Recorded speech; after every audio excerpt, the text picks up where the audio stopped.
mutatumiza kai 20,000 pa nambala yomweyi. Ndauza kazanga zupemphererani. Ena ndikumafunsa kuti kodi mwayamba kupanga upload mafilimu iyayi nkhani yake simeneyo.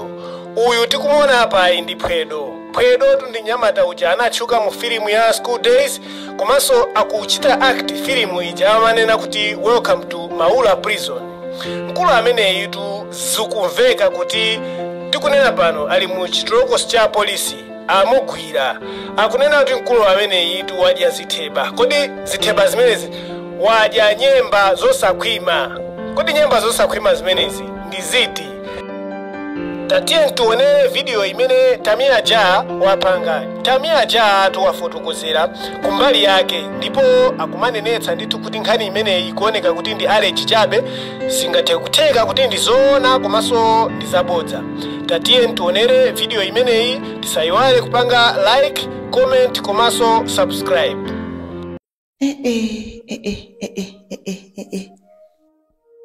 Ndenu muti zakhala bwanji? By the way, welcome to the Tamia Jah Talk Show. Simply nkhani ya Pwedo. Onto amene you don't know Pwedo ndi actor. Amapanga za mafilimu ze. Ya ndi Pwedo ali kulingadzi polisi. Ali mu chitolokosi. Kusero. Ndi inewe ndimawafunsa mafanzi yanga kuti chachitika ndi chani kuti Pwedo apite ku polisi. Mafanzi anga ena, mafollowers anga ena kuti anadya nyemba zosapya. Ena kuti anadya mpunga osapya osapika bwinobwino. Ena kuti akuti anadya nkhuku, ata anadya mwanabiye. Ena kuti anadya bowa osakula bwinobwino. Okay, ndi muntu uje nyemba yoti yosapya ndi uruma mangidwa. Some people are just crazy. Ndifufuze kuno bwino ichitika ndishani.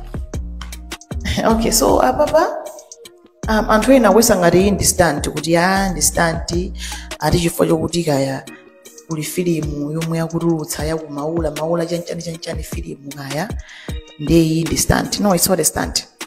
Okay, ndine ndafufuza akuti Pwedo anakumana ndi mwana wa zaka 15, mwana wa mkazi pa 7 February kupate yake ya mafilimu omwe, right? As I said, kuti ndi actor. Ndiye akuti ati mwana wa zaka 15, right? Anali ndi birthday yake pa 18 February. Ndiye apolisi akuti Pwedo anamuza mwana wa 15 years, right? Kunena zokuti mwanayo abwere kwawo kwa Pwedo akaone matatu omwe Pwedo ali nawo pathupi pake. Yes. Ndiye akuti ati apolisi akuganizira Pwedo kuti ubwezi ogonana ndi mwana wa zaka 15 unayamba pakanthawi. Yes. Remember kuti izizi ndi zinthu za allegedly. It's not true. It's not false. Ndizoti sizinapangidwe confirm kuti it's true or not. Ndiye ati apolisi anamutenga mwana wa 15 years yonsikana kumpititsa ku chipatala kukamuzu sento kuti akamuyeze. Yes. Ndi anthu anamudziti akamuyeze chani munthu wakazo kuti okay, munthu wakazo wagona ndi munthu ino wake zimatheka kutenga kaya rono kuti amatenga magazi amamunayo kaya masperms amamunayo kaya amatenga chani kumana mafufuza anzipatala kufufuza madongosolo kuti ayenda bwanji. Ndiyeno mwanayo ngati afufuze bwinobwino kuti Pwedo zagwirizana kaya chanchana kuti amagonana yanchane ndi kuti it's gonna be true. I don't know kuti zisirani. koma that's what is happening. The story imeneyi it's allegedly story yoti sizinavomerezedwe kuti it's true or not. The timva zambiri aphedwa kazoda apita ku koti ya umene wo koti umakhala madongosole ya so chonde achinyamata ndifuna ndingotenga hapo advantage kulangiza nyamata azibambo chonde chonde kukosa mabanga muzinthu zopanda madongosolo. Yes, akukumva wamva. Yeah, so that's the story, guys. So tell me, what do you think about this? What is your opinion? Anti chifukwa chokutika ya kuli filimu yomwe yakutulutsa yakumaula chanchani filimu kaya ndi ndi stunt. No, it's not a stunt. Okay, ndiye ndafufuza akuti aphwedo anakumana ndi mwana wa zaka 15, mwana wa mkazi pa 7 February kupate yake ya mafilimu omwe, right? As I said, kuti ndi actor. Ndiye akuti ati mwana wa zaka 15, right? Anali ndi birthday yake pa 18 February. Ndiye apolisi akuti phwedo anamuza mwana wa 15 years, right? Kunena zokuti mwanayo abwere kwawo kwa phwedo akaone matatu omwe phwedo ali nawo pathupi pake. Yes. Ndiye akuti ati apolisi akuganizira phwedo kuti ubwezi ogonana ndi mwana wa zaka 15 unayamba pakanthawi. Ndiye yes.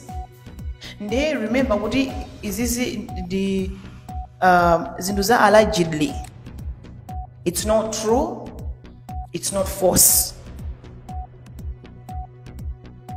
Ndizoti sizinapangidwe confirm kuti it's true or not. Ndiye ati apolisi anamutenga mwana wa 15 years yonsikana kumpelitsa ku chipatala kukamuzu sento kuti akamuyeze. Yes. Ndi anthu anamudziti akamuyeze chani munthu akazo kuti okay, munthu wakazori wagona ndi munthu ina wake zimatheka kutenga kaya rono kuti amatenga magazi amamunayo kaya masperms amamunayo kaya amatenga chani kumana mafufuza anzipatala kufufuza madongosolo kuti ayenda bwanji. Ndiyeno mwanayo ngati afufuze bwinobwino kuti aphwedo zagwirizana kaya chanchana kuti amagonana yanchane kuti it's gonna be true. I don't know what is done, but that's what is happening. The story imeneyi it's allegedly story yoti sizinavomerezedwe kuti it's true or not. The timva zambiri aphedwa kazoda apita ku koti ya umene wo koti umakhala madongosole ya so chonde achinyamata ndifuna ndingotenga hapo advantage kulangiza nyamata azibambo chonde chonde kukosa mabanga muzinthu zopanda madongosolo. Yes, akukumva wamva. Yeah, so that's the story, guys. So